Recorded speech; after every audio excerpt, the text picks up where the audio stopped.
Oh, this is the third time I'm going to try to make this video. There's been a lot of interference. My dog's been growling at energies in my office, and the power went out for no explained reason when I started talking about the dark side. So we're going to give this another go, and I'm calling in God's love and protection for this message to humanity. This is dedicated to a very dear friend of mine from high school. We grew up together. Actually, we were friends in middle school and through high school and beyond. And she is raising her children as a proud, strong, loving Jewish mother. She converted from Christianity to Judaism and is struggling very much in this world right now as a Jewish mother.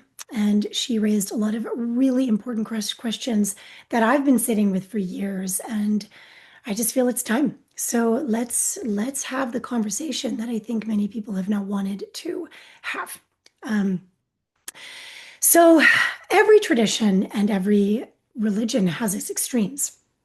Every major religion or ideology, there are always going to be small fractions that are teaching to extremes. And this is not unique to Islam, to Christianity, to Judaism. It's actually a human pattern. Extremism often arises when symbolic truth is collapsed into literalism, or when power is pursued without humility. Humility is so important to allowing truth to prevail. So, what I really want to talk about is the pattern of collective blame. And this is the current of this whole video, the reason of doing this video, because my friend was asking, why are the Jews always being blamed? And I do think that this is something we need to address in a loving way, because when a Christian group acts harmfully, the narrative rarely condemns all Christians. Or when Catholics, and we don't have to go into detail. I don't want to risk getting flagged, but I think you all know what I am alluding to within the Catholic Church. But not all Christians are blamed for those acts. Yet when it comes to the Jews or to Israel, the narrative often shifts to the collective blame. And I'm going to go into depth as to why I believe that is true. This is a historical pattern. This is rooted in projection, in scapegoating, and in unresolved archetypes that there's a tension within. So archetypal tension, I think, is actually at the root of the why, and we'll get into that in a little bit. Let's first start off with why the Jews are the chosen people and why there is a belief and a spiritual resonance of that being true. And as a Christian, I myself can say I believe that to be true as well. When you go back in history, Judaism was practiced long before Jesus was born. In fact, Yeshua, Christ, was born to the lineage of David. And even though he didn't necessarily practice Judaism the way that I think historically was practiced, he was branching out. And I personally believe that Jesus traveled to the Far East and really learned to integrate all different practices. So it wasn't just rooted in Judaism. I do believe that the idea of being chosen, it's not about superiority. It's about responsibility. And when I talk about what I'm talking about, I want you all to understand that as a healer and as a remote viewer, I tap into the unified field. So when I start referring to statements that I'm, hearing things or I've been told or it has been confirmed, I'm referring to the unified field. I'm not making any claims. I'm not bringing up or referencing any documentation. I am talking about what is in the Akashic records, what is in the unified field. And so what the unified field reveals is that this translates to a culture carrying a specific harmonic assignment. So the chosen ones have an assignment, and they align on a soul level with this assignment, often involving memory, universal law, and coherence. Yes, Jewish culture has persevered strong for years with very strong values that they have rooted their culture in. Family structures, spiritual discipline. And this is so honorable. This is so beautiful. This is one of the reasons I love my Jewish friends. They're so deeply rooted in this strong, preserved sense of values.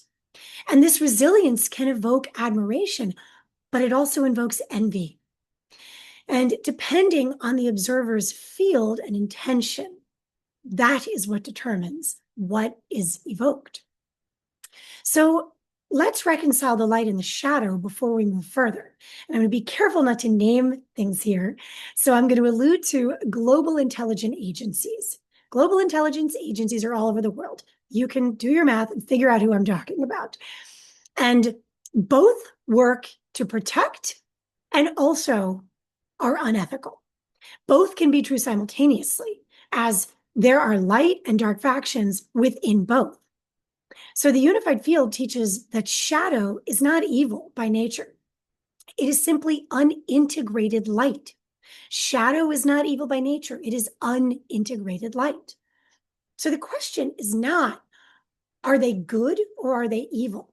But what part of the field are they reflecting? What part of the field is being mirrored? And I just want to say it's worth noting that there is one letter difference in good and God, and one letter difference in devil and evil. Isn't that interesting? So here's a question that I implore you to consider. You probably have already. But when there's a prevailing narrative that points Jews specifically out as the root of evil, and I'm seeing this all over Instagram right now, to me, that feels deeply wrong. It feels deeply wrong inside of my heart. And this, I hope if it does, resonate with you. This is your field rejecting distortion. You are sensing the difference between archetypal projection and lived truth, because truth is coherent. So what you are doing is refusing to collapse into a false polarity. So bravo, if that resonates. I know it rings very true inside of my heart. So I don't think we can go further without making mention of the Epstein files and dark Zionism. And I'm going to refer to this term dark Zionism a few times. There is a narrative, and some speculative, some documented, that links certain elites, including those of Jewish descent, to occult practices, to financial control, and even to ritual abuse. These narratives often mention blood rituals, sacrificial rites. Some of them are referred to as obscene rite.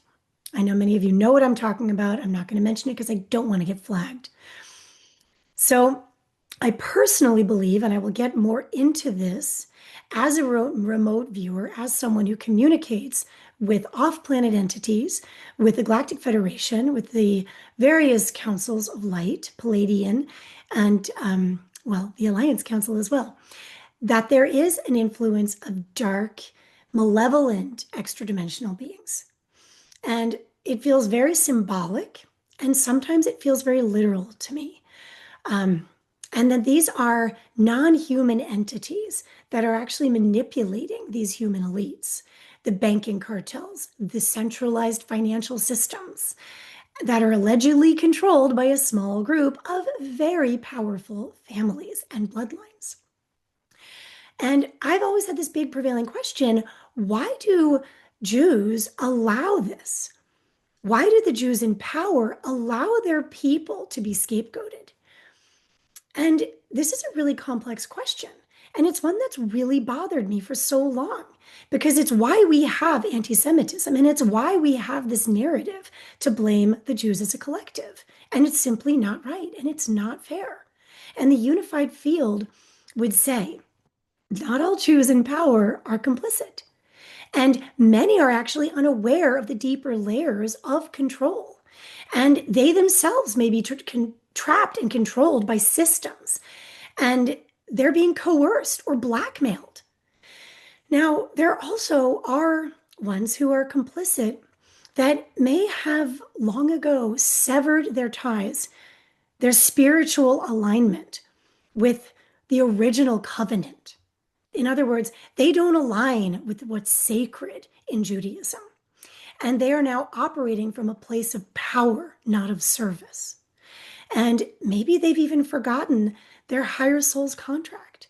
or their oversoul may have gotten hijacked. And I'll come back to this. But let's go back to the banking cartel and the Zionist influence. So there are documents that confirm that certain banking systems and centralized financial institutions are linked to families or groups that have been accused of using their power to manipulate global systems. These groups, sometimes labeled as Zionists, not all, because of their Jewish faith. But that's not true because it's actually not their Jewish faith. It's because of their alignment with a geopolitical agenda. And this is where Zionism gets cloudy. So that geopolitical agenda is using and abusing Zionism as a cover for deeper control mechanisms. So the term Zionist has been manipulated, and it has multiple meanings now. So you can't actually say that Zionist refers to those supporting Israel. That's what a lot of people believe it means, but that term has been hijacked. So why the entire group gets blamed? This is classic archetypal projection. When a small group within a larger identity, aka the Jews, act in ways that are harmful, the entire group becomes a scapegoat. And this is why anti-Semitism persists.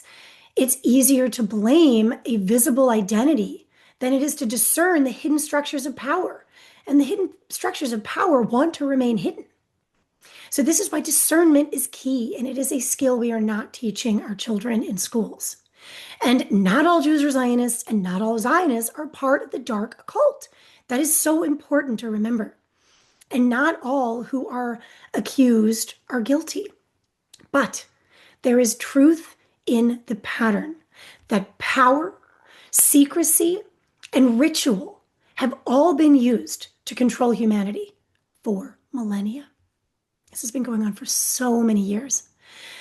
And the role of Zionist fake Jews, according to the unified field, that reflects that some of these elites are using Jewish identity as a cover-up. So the problem is they've forgotten their original covenant, their original contract, and the alignment of the original covenant that is so sacred and so beautiful, and binds and bonds most people that I know, all people actually that I know in the Jewish faith. But these elites have severed their lineage and they operate out of power. So they are not in heart coherence. And they allow the collective blame of Jews because it actually serves the control narrative and plays the victim card, which keeps their power in play. It's such a gross power play. So why the same rules don't apply to Catholics is something I've always struggled with too. But the Catholic Church has established itself as a global institution. And this institution has built-in mechanisms of redemption and narrative control. So it's harder to scapegoat the entire church without disabling or destabilizing, I should say, larger systems. So the Jewish archetype, on the other hand, is seen as exile, mystery. Like ancient Judaism seems mysterious, and it is ancient and very complex and misunderstood. And Christianity is new, and it has the virtue of redemption. So there's a different energetic entirely, and I'm going to talk more on that as we go. But the unified field, the major reflection that it wants me to share is that the elites that I speak of are not Jews in the authentic, coherent sense. They are distortions in the identity. And they allow for these distortions, and they allow for the blame because it serves their control. And the unified field says discernment is not about who is guilty. It's about who serves and chooses coherence and who serves in distortion. So it's distortion versus coherence. Blame is distortion, coherence is truth. And the church controls its own narrative through media, through education, through diplomacy, and the church has more control over how it is perceived. And this allows it to contain the blame and redirect it deflected, really. And this is because the archetype is different. The church is seen as a pillar of civilization, but the Jewish archetype is seen as mysterious.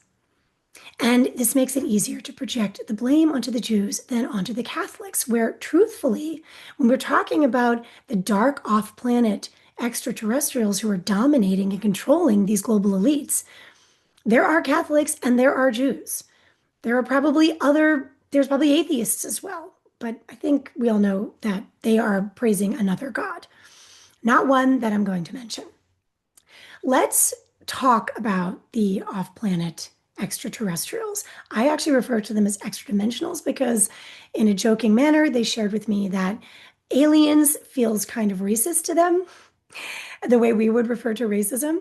They feel exiled in a way, but extra-dimensionals is much more accurate. So I refer to them as EDs.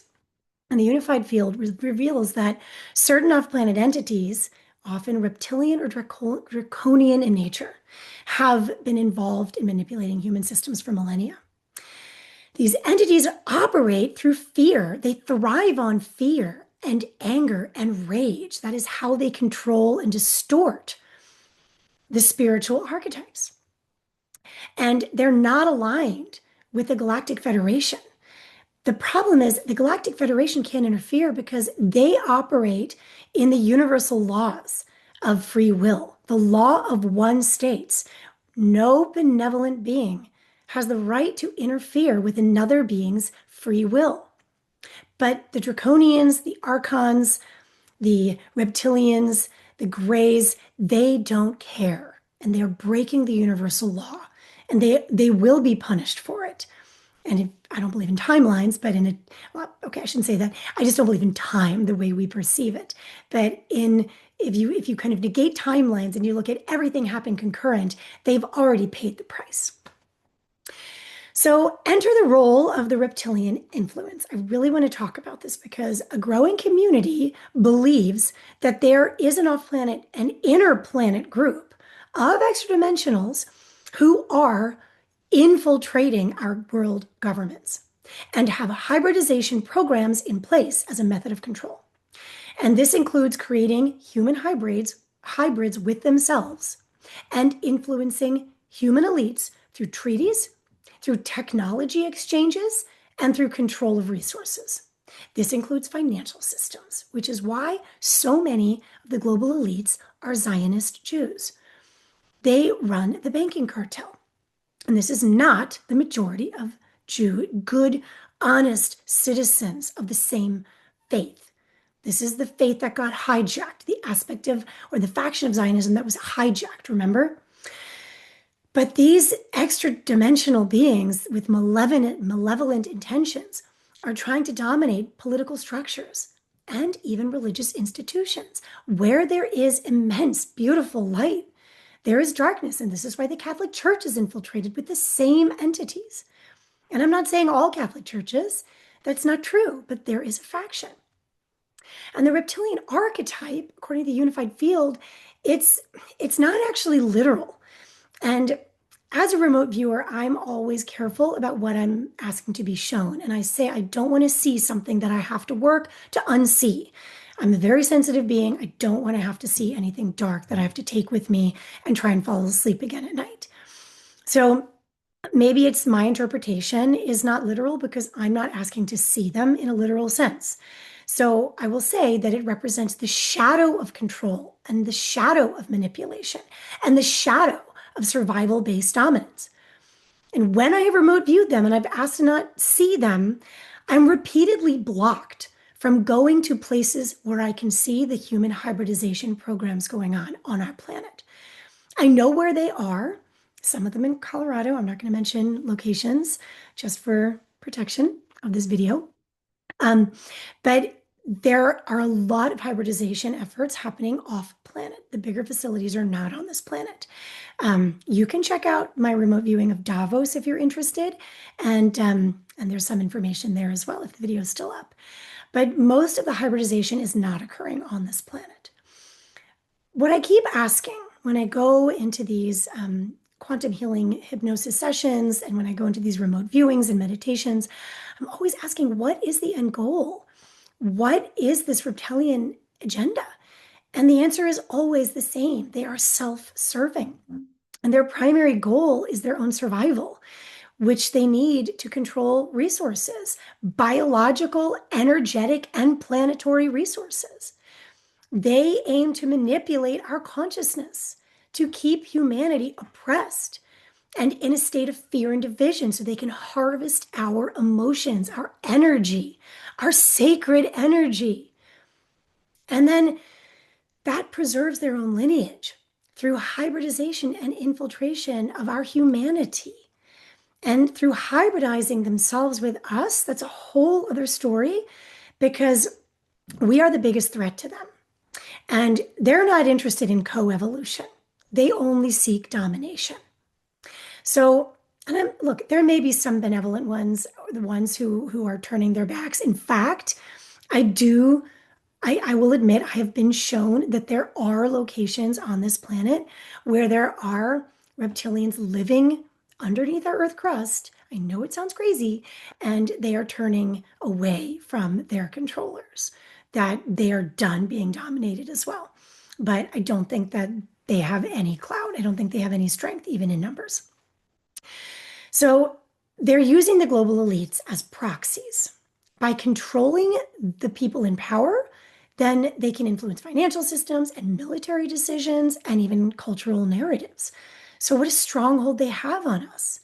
They implement treaties and trade systems that benefit them, technology exchanges and biological access, which really is concerning considering where we've come to with cloning and biological warfare. I think you all know what I'm referring to. So maintaining a veil of secrecy while trying to, I guess, create global events and discord. It's so manipulative. And this has been confirmed by the unified field that states all the global governments, including the US, have been infiltrated by these factions to some extent.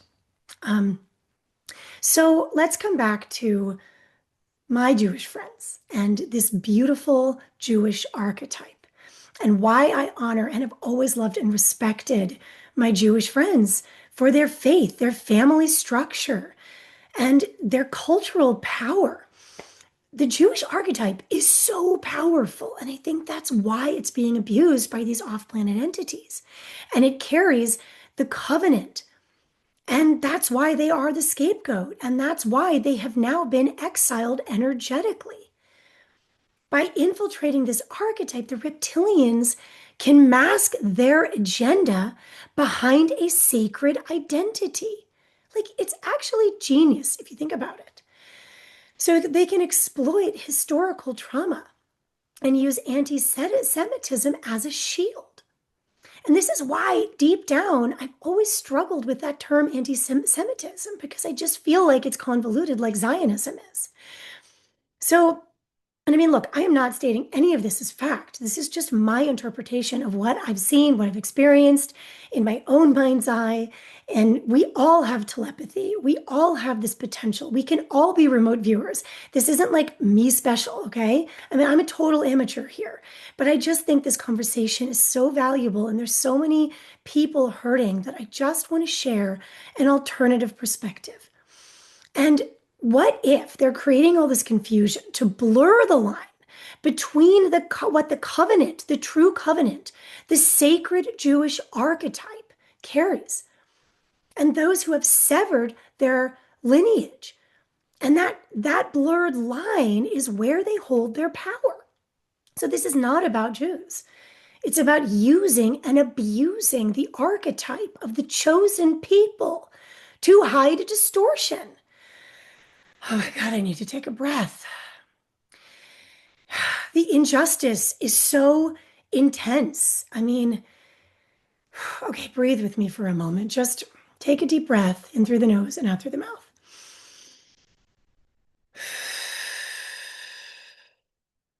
I'm going to do two more. Personally, I really need to regulate my nervous system.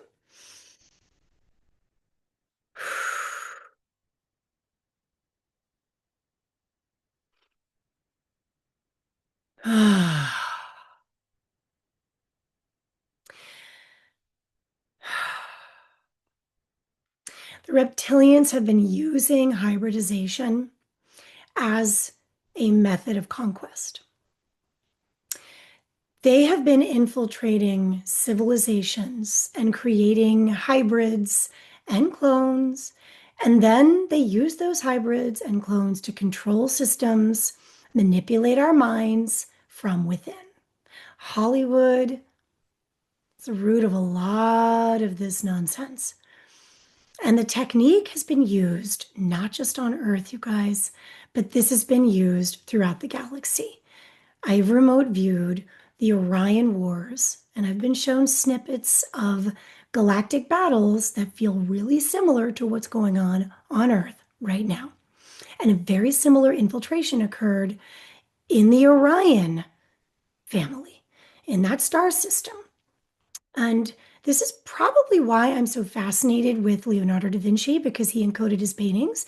And there's a painting called Salvatore's Mundi, where Christ is holding a crystal ball, and inside of it are three stars, and it's the Orion configuration. And I think that I really believe, I don't think, I believe that Da Vinci was communicating with off-planet entities, just as I do, just as many others. Edgar Cayce's another one.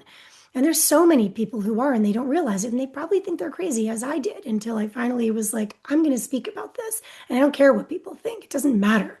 It's actually none of my business. If you think I'm crazy, great, think I'm crazy, that's fine. But what I've seen feels so real. And it's funny because Star Wars is real. They've been showing us all along what they're doing. But here's the kicker, guys. Humanity is so special. And if we truly are comprised of multiple different extra-dimensional races that have all kinds of special gifts, and if our DNA was made dormant pre-flood, like we're talking 12,000 years ago, maybe between 6 to 12,000, I can't prove any of this, but I'm speculating based on what I've downloaded. And the unified field says that yes, our DNA has been manipulated, and that we originally had 12, some had more strands of DNA, and that we have now all those dormant strands waiting to be activated by us remembering, by us stopping to consent to duality, to polarity, to all these false narratives. And if we can just come together and say, okay, maybe this lady's crazy, but maybe she has a point. And maybe it doesn't matter about the reptilians or whatever, but just that thinking about the essence of the archetype of what is sacred and what is being manipulated, and what better way to get a stronghold culturally than to sabotage what is sacred, to sneak darkness into what is most light. And if humanity is so special, and we hold a combination of power within our DNA, and that when awakened, we might be some of the most powerful beings in this galaxy. And if the reptilians do hybridize with us, then they believe that they can survive and dominate more life in our galaxy, because now they're interbreeding with us, and all of our potential gives them more access. Like I said, Star Wars, it's real. So just to bookmark is, if you haven't gotten the message, they are not here to help. They are here to control. They're here to dominate. And their goal is not destruction. It's dominion. It's domination through distortion. They're not here to destroy us. They're like a parasite. They got to keep us alive. And they use the Jewish archetype because it is so sacred and so powerful and so ancient and so misunderstood. So, my friends, discernment is the only defense, and coherence is the only truth. The reptilians cannot survive in a coherent field. So our biggest ammo against them is getting into heart coherence. And the Jewish archetype, you guys, we've got to stop placing blame and seeking blame. Like, leave it at a small faction of global elites and stop pegging it on one one race, one lineage, one sacred archetype. And really, I mean, there isn't, there really isn't an enemy. Like, if we really want to go into the mirror, the truth of the mirror, it's really, we're all unified in the same resonance fields. So I don't even see the reptilians as an enemy. I don't see the controllers as the enemy. I see them as a mirror, a reflection of the potential that is in our universe. So rather than a battle of us against them, this battle is for coherence, for heart coherence. That's it. And that is where truth resides. So please calm your nervous systems. You are not here to fight. You're here to remember. I love you. I hope this lands gently. I hope this lands in a way that you can get to work and become a warrior of light and fight for humanity, fight for unification. And this is a consciousness war. This is a sacred war, a sacred war. Okay? It's being fought here. No military. Don't be distracted by the news. The year of the fire horse is off to the frickin' races. And it's everything at once. So try and stay heart centered and love thy neighbor. Okay. Thank you.